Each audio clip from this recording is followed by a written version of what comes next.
ସମସ୍ତଙ୍କୁ ପ୍ରେଜ୍ ଦ ଲର୍ଡ। ଖ୍ରୀଷ୍ଟରେ ମୋର ଭାଇ ଭଉଣୀ, ସୁନ୍ଦର ସମୟ ସୁନ୍ଦର ସୁଯୋଗ ପ୍ରଭୁ ଦେଇଛନ୍ତି ଆମମାନଙ୍କୁ ତାଙ୍କର ବାକ୍ୟରୁ କିଛି ବିଷୟ କିଛି ଅଂଶ ପାଠ କରିବା ନିମନ୍ତେ ଏବଂ ଧ୍ୟାନ କରିବା ନିମନ୍ତେ ମୁଁ এই ବାକ୍ୟ ମଧ୍ୟରୁ ଗୋଟିଏ ଛୋଟ ଟପିକ୍ ଗୋଟେ ଛୋଟ ଅଂଶ ରଖିବା ପାଇଁ ଚାହେଁ ଆପଣଙ୍କ ନିକଟରେ, ଯାହାକି ପ୍ରଥମେ ପ୍ରଭୁଙ୍କୁ ଆପଣ ଜୀବନରେ ସ୍ଥାନ ଦେବା। କାରଣ ପ୍ରଭୁ ଆମ ଜୀବନ ସବୁ ବିଷୟରେ ସେ ପ୍ରଥମେ ହେବା ଦରକାର ରହିଅଛି।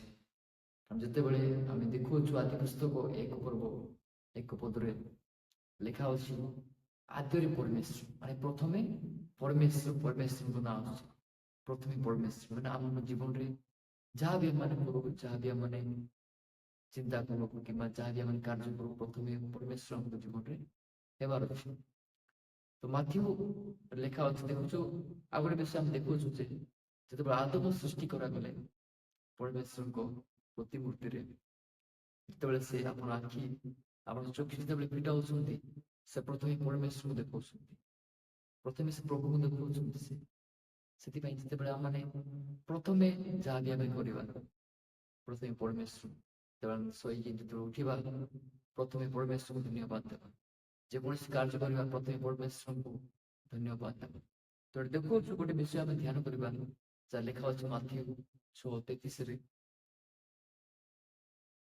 ତୁମେ ମାନେ ପ୍ରଥମେ ତାହାର ରାଜ୍ୟ ଓ ଧାର୍ମିକତା ଅନ୍ୱେଷଣ କର, ଆଉ ଏହି ସମସ୍ତ ବିଷୟ ମଧ୍ୟ ତୁମମାନଙ୍କୁ ଦିଆଯିବ।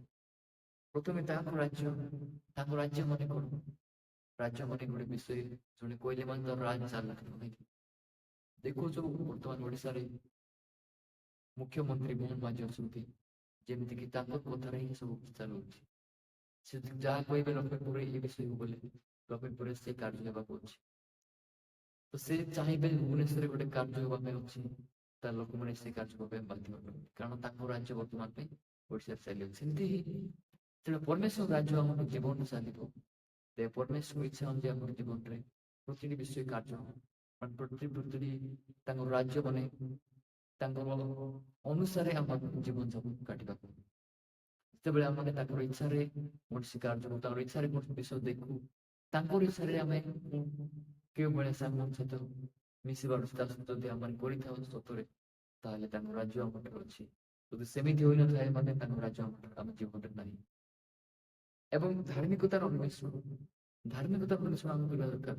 ଏହା ମଧ୍ୟ ଗୋଟେ ଗୁରୁତ୍ୱପୂର୍ଣ୍ଣ ବିଷୟ ଅଟେ, ଯାହାକି ମନୁଷ୍ୟ ଧାର୍ମିକତା ଜୀବନ କାଟିବାର ଅଛି।